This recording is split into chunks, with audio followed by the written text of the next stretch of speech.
Hey everyone, welcome to today's exploration into the world of Middle-earth. Let's kick things off by looking at Sauron's earliest days, back when he was known as Mairon, a Maiar spirit of impressive talent and devotion. If you've dived into the Silmarillion, you might remember how these powerful beings served the Valar, each adopting different skills and purposes.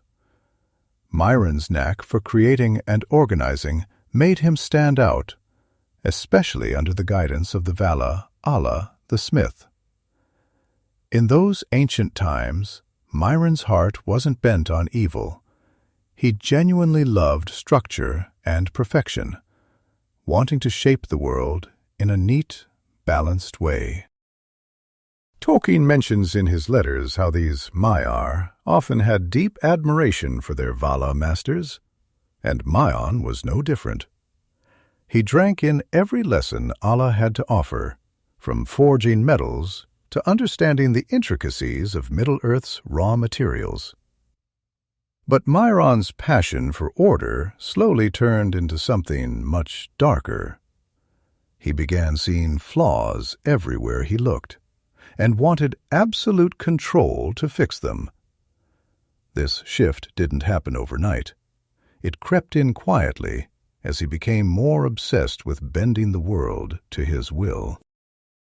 Though still under A's wing, there were whispers among the Maiar that Mairon's drive for perfection was getting out of hand. By the time he crossed paths with Morgoth, Mairon's desire for dominance was already forming. He still had that hunger for creation, but now there was a twist of arrogance growing within him. In the Silmarillion, we see that Sauron, originally Mairon, wasn't just any Maiar. He had the talent and ambition to become a major force. Little did he know that this path would lead him to become one of the darkest figures in Middle-earth's long history. Let me know if you have any thoughts so far in the comments. Were you aware of Mairon's original place under Uí, or did you always picture him as the Dark Lord we see later on? I'd love to read your insights. The Corruption by Morgoth. If you're ready, let's keep going and talk about the influence of Morgoth on Mairon's future. When Morgoth, once known as Melkor, first set his sights on Mairon, it wasn't a random meeting. Morgoth looked for individuals who already had a spark of ambition, those who could be swayed to see him as the ultimate source of authority. Mairon, with his growing obsession for control and order, fit that mold perfectly. Tolkien often emphasizes that Morgoth had a knack for identifying insecurities and desires in others, then twisting them to serve his own ends. At first, Mairon saw Morgoth's power and thought it could help bring his visions of a perfectly structured world to life. In The Silmarillion, it's clear that Morgoth rarely appeared as an outright villain to those he wanted to recruit. He knew how to flatter and promise just enough to lead his followers down darker paths. Mairon's thirst for power and perfection found a mentor who promised him unlimited potential, and that was too tempting to ignore. Slowly, Mairon's loyalty shifted. He might have started out merely curious about Morgoth's grand claims, but the more he listened, the more those claims turned into convictions. Morgoth taught him to see others not as equals, but as lesser beings to be ruled or used. If Mairon questioned these harsh methods at first, he soon pushed aside any doubts, dazzled by the strength of Morgoth's will. By the time Mairon fully embraced Morgoth's influence, he had all but discarded his old name and purpose. The notion of serving I became a memory, replaced by the lure of domination. Morgoth had effectively planted a seed of total control in Mairon's heart, and that seed grew into a dark resolve.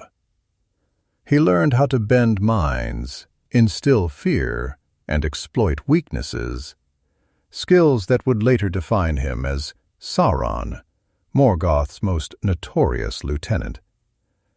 Even after Morgoth's defeat, the impact of that twisted mentorship remained. It shaped the way Sauron approached every challenge, every alliance, and every enemy. Morgoth's biggest gift to him, in a grim sense, was the mindset that nothing mattered more than imposing one's will upon the world. That lesson stuck, and it would drive Sauron to claim the title of Dark Lord for himself one day. The Rings of Power and the One Ring. Sauron's hunger for power took a sharp turn when he set out to create the Rings of Power. In The Silmarillion and Tolkien's letters, we read that he approached the Elves of Eregion in a fair guise, calling himself Annatar, or Lord of Gifts. This was an intentional move. He knew the elves possessed immense skill and knowledge, and if he could lead them to craft mighty rings, he could eventually bind them and everyone else to his will. The elves, particularly Cel-Bimor, were intrigued by Annatar's teachings. He showed them new techniques and secrets of forging that they hadn't considered before, always hinting there was something greater to discover.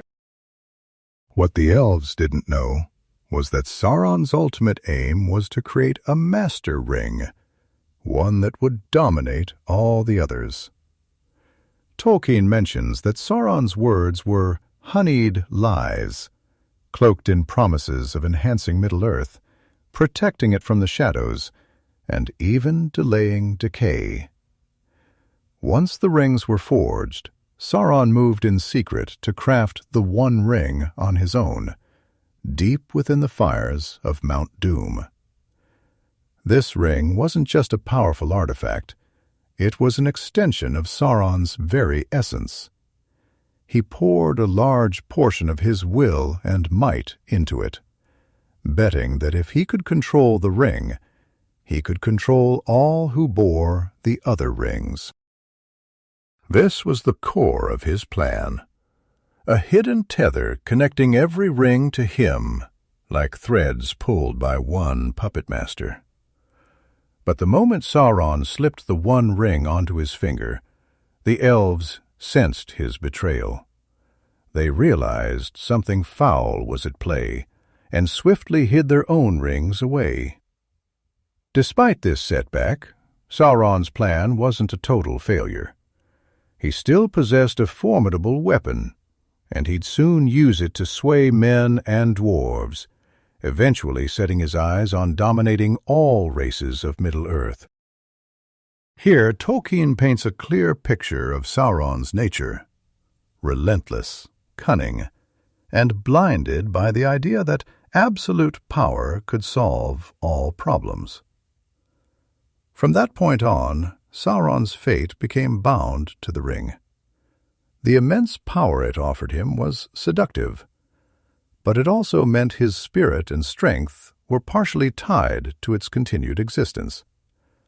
If the ring was ever destroyed, he would be undone.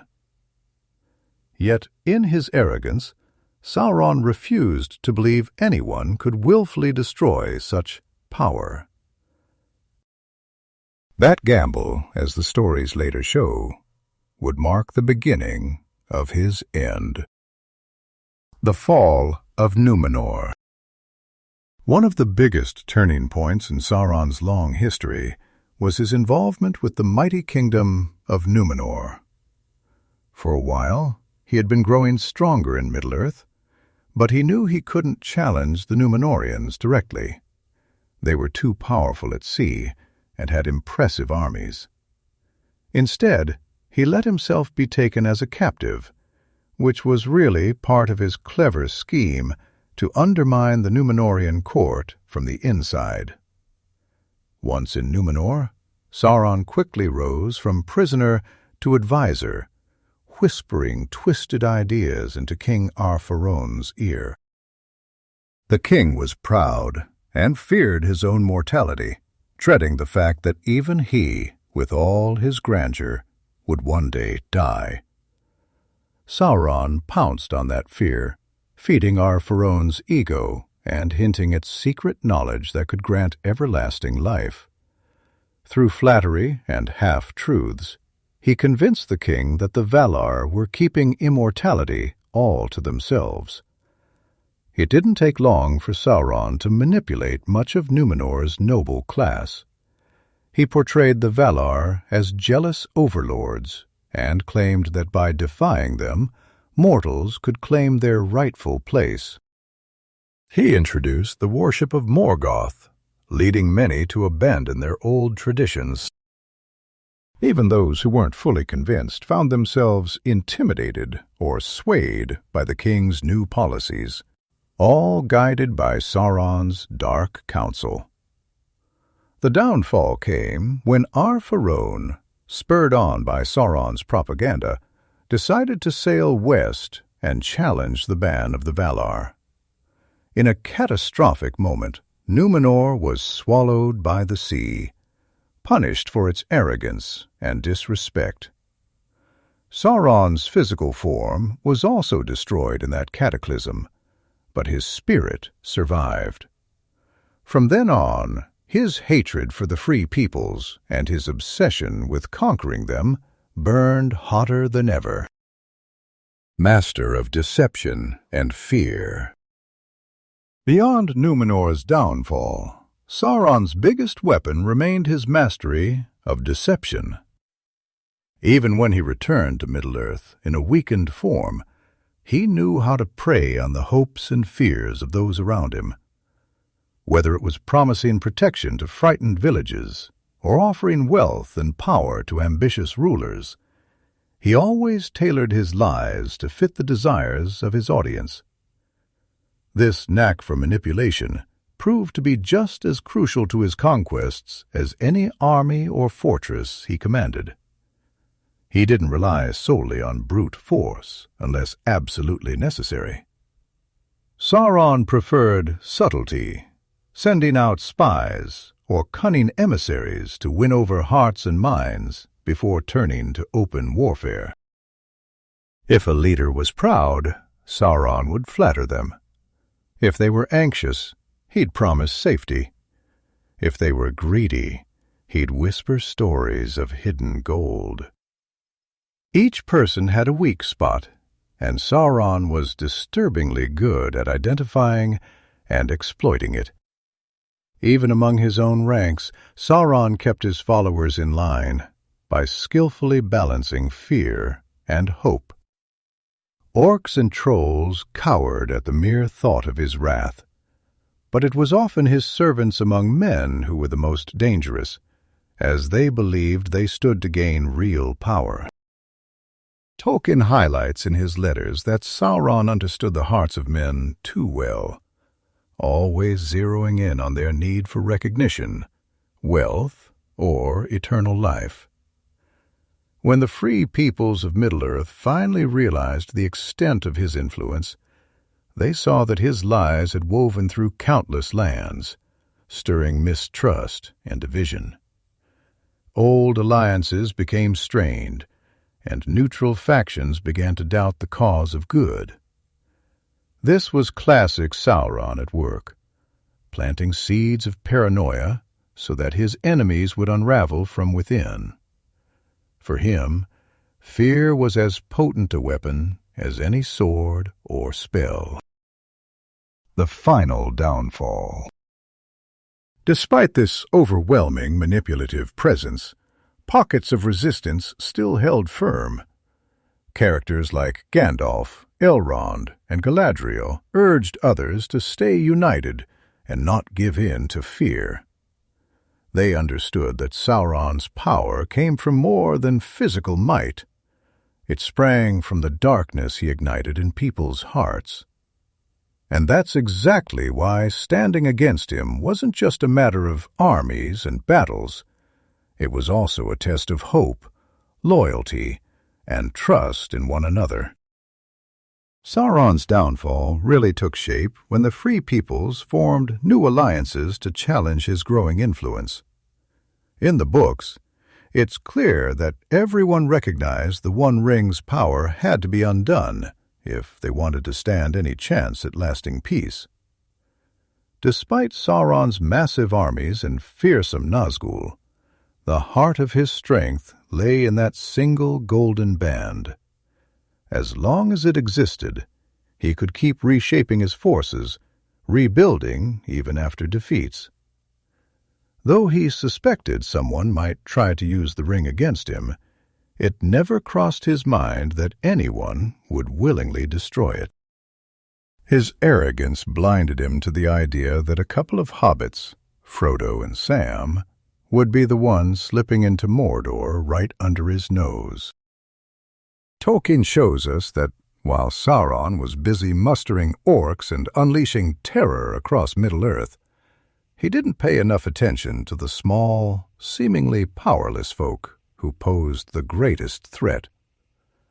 When Frodo finally stood at the cracks of doom, the fate of the entire war hung in the balance.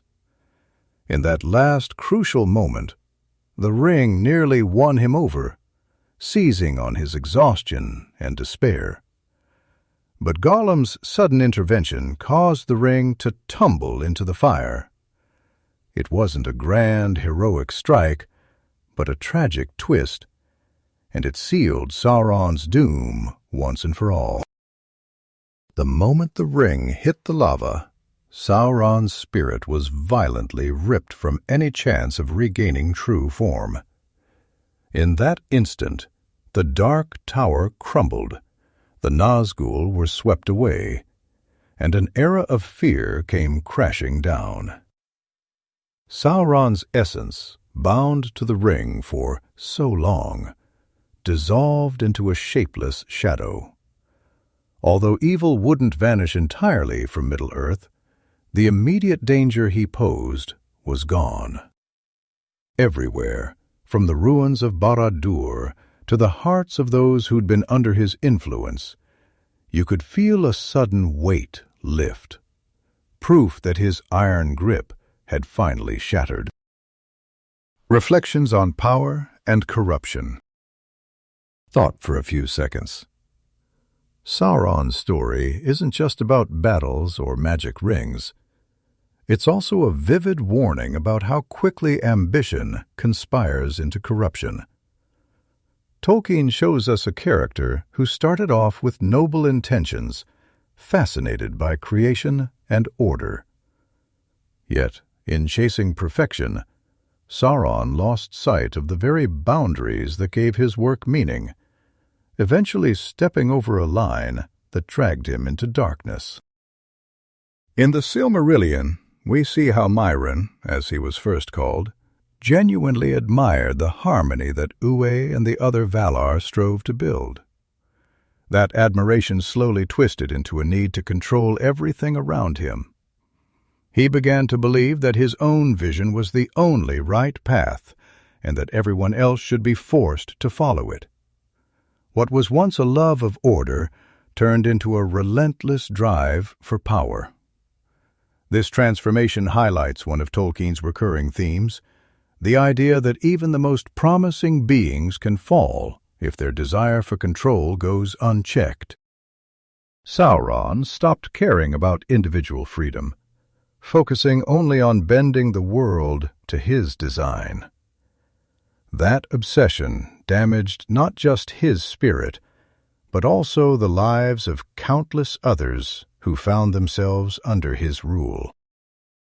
In the end, Sauron's downfall reveals a hard truth. Absolute power comes at the cost of one's own humanity, or in his case, his very essence. When a person, or a Maiar, places ambition above empathy and cooperation, they risk being consumed by the very power they seek.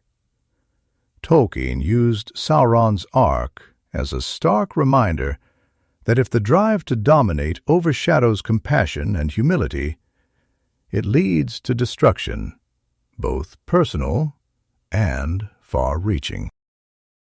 The One Ring stands at the core of Sauron's power, but it also lays bare his deepest vulnerabilities. In The Lord of the Rings, Tolkien shows us that this small, unremarkable band of gold holds an enormous piece of Sauron's own will and spirit.